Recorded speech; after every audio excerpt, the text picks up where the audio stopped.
a fé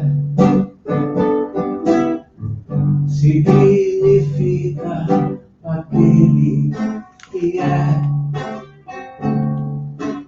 Deus que nos criou, é santo e nos protege, de nós não se esquece,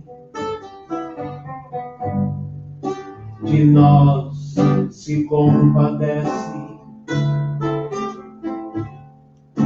Então se apresse,